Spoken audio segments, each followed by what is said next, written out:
Magandang gabi Pilipinas. Ito si Mike Padua at nakatuloy tayo sa pinaka-latest update. This is for today, Tuesday through Friday, Marso 4 hanggang 7, 2025. Ito po ang ating Tagalog version.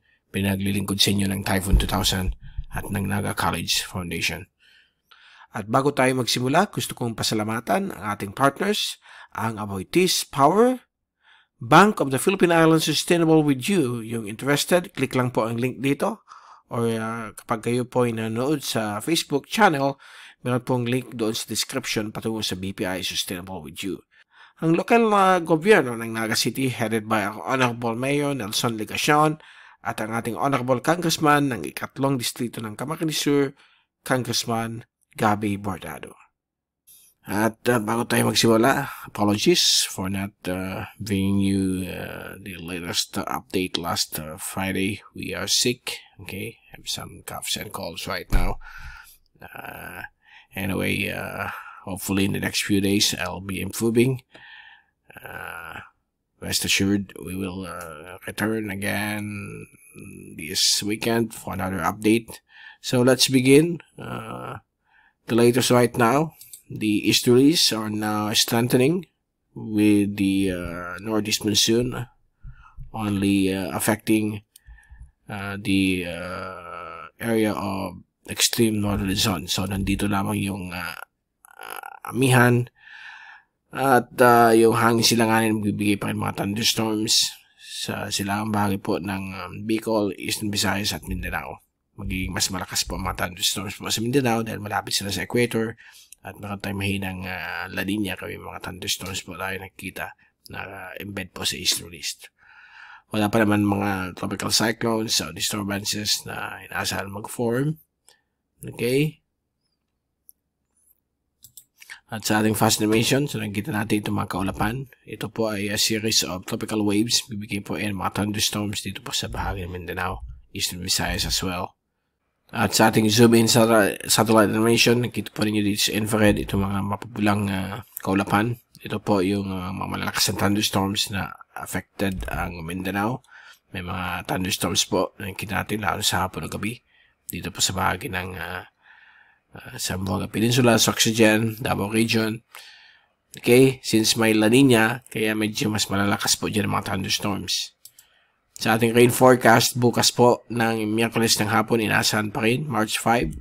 May mga thunderstorms sa may Mindanao. Sa ibang bahagi po, tulad ng area ng Cagayan Valley, may mga thunderstorms din pong inaasahan. The rest ay okay naman po ang panahon. Sa Huwebes ng hapon, inaasahan pa rin mga thunderstorms sa Mindanao. At mukhang magkakaroon din mga thunderstorms sa ibang bahagi po ng Visayas at Bicol Region, sa Northern Luzon. Sa Friday, may mga thunderstorms din magaganap po sa Mindanao, Visayas, ibang parte po ng Kabikulan at Eastern Luzon.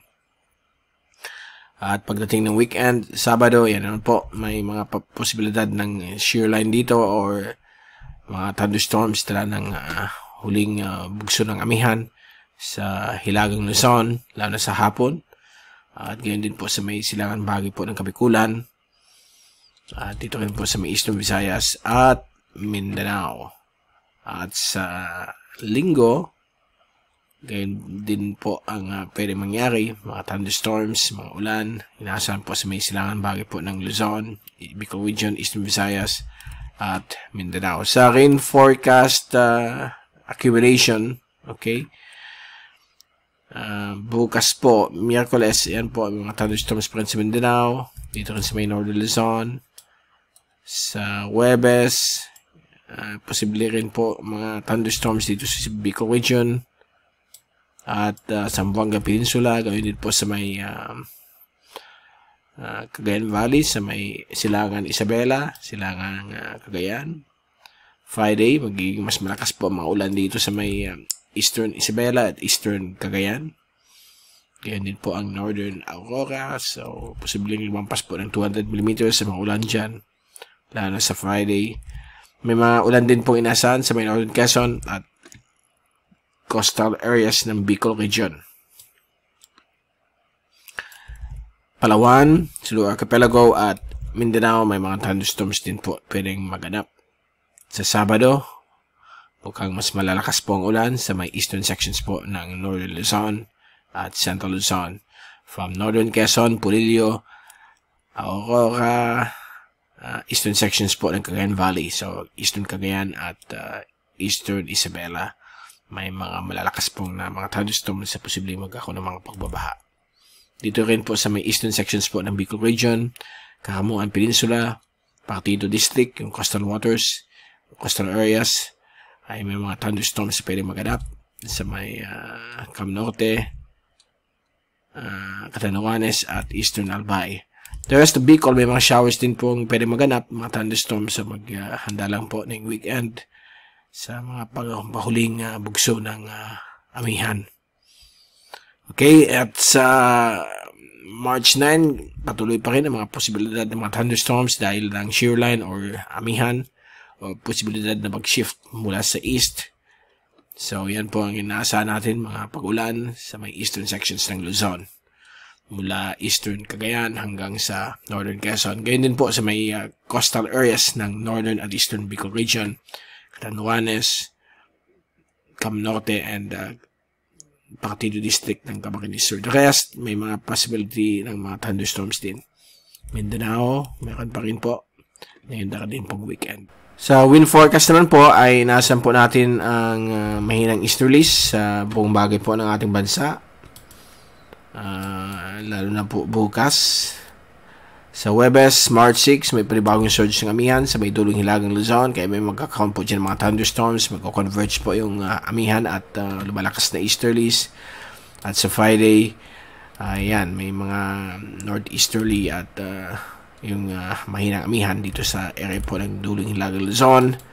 Sabado at Linggo, inasahan pa rin po ang northeasterly wind flow, mahinang amihan sa may dulong hilagang Luzon at Silangan, Kabikulan. So, yan po yung mga huling bugso ng amihan. Sa wave forecast, magiging tahimik po ang alon. Kalmado hanggang light waves sa may West Philippine Sea, inland waters ng ating bansa. Sa East Philippine Sea, light to moderate, up to 2 meters. Sa darating pong Miyerkules, Huwebes at Biyernes hanggang sa Sabado at Linggo, inaasahan po ang pagbaba na naman ng bagong bugso ng amihan. So, magiging 2 hanggang 5 metro ang alon po ito sa East at North Philippine Sea. So, mapakanay po sa mga maliliit na sasakyang pangdagat.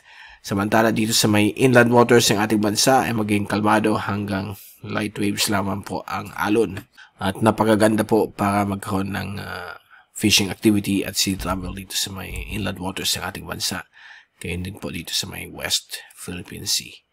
So, yan po ang through the weekend.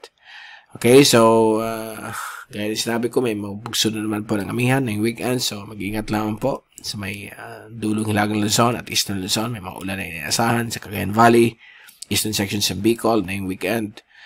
At mga thunderstorms na po sa Mindanao at ibang parte po ng Visayas. So, dyan muna natin tatapusin ating update. Si Mike Padre magpapaalam. Mag-ingat po tayong lahat. #WeatherWiser at muli tayong babalik na yung weekend. Maraming salamat po sa pagpanood nyo sa aking channel. God bless po sa inyo lahat.